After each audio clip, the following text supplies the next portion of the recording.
కమల గారి వంటలకు స్వాగతం. ఈరోజు మనం టమాటా ముక్కల నిలవ పచ్చడి ఎలా తయారు చేసుకోవాలో తయారు చేసుకుని చూద్దాం.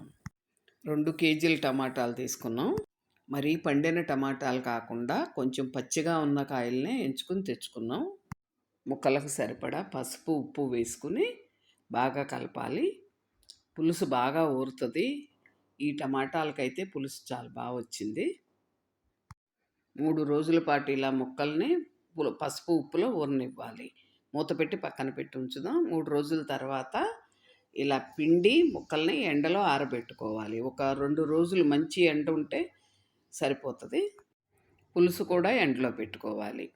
ఒక 2 స్పూన్ల మెంతులు వేయించి కలుపుకోవాలి. 200 గ్రాముల ఆవాలు కలపాలి 2 కేజీలకి. చింతపండు కూడా కేజీకి 200 గ్రాముల చొప్పున చింతపండు కూడా వేసుకుని నానబెట్టుకోవాలి పులుసులో.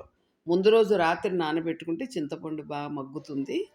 కారం కూడా 1/2 కేజీ కారం వేశాను నేనైతే 2 కేజీల టమాటాలకి.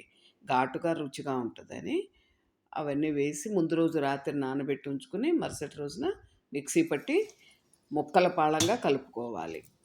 ఈ ముక్కలు అన్నం తినేటప్పుడు చక్కగా నోటికి తగులుతూ మంచి రుచిగా ఉంటుంది. పోపు రెడీ చేసుకుందాం. ఇంగువ కూడా వేసుకుంటే చాలా బాగుంటుంది టమాటా పచ్చడి. నేను వేరుశనగ నూనె వాడాను. పోపు పూర్తిగా చల్లారాకే పచ్చడిలో కలుపుకోవాలి. ఇలా పచ్చడి తయారు చేసుకుని సంవత్సరం వాడుకోవచ్చు. అన్నంలోకి, బ్రేక్ఫాస్ట్, స్నాక్స్ అన్నిటికీ టమాటా చట్నీ చాలా బాగుంటుంది. నా వంటలు కనుక మీకు నచ్చినట్లయితే లైక్ చేయండి, షేర్ చేయండి, సబ్స్క్రైబ్ చేసుకోండి.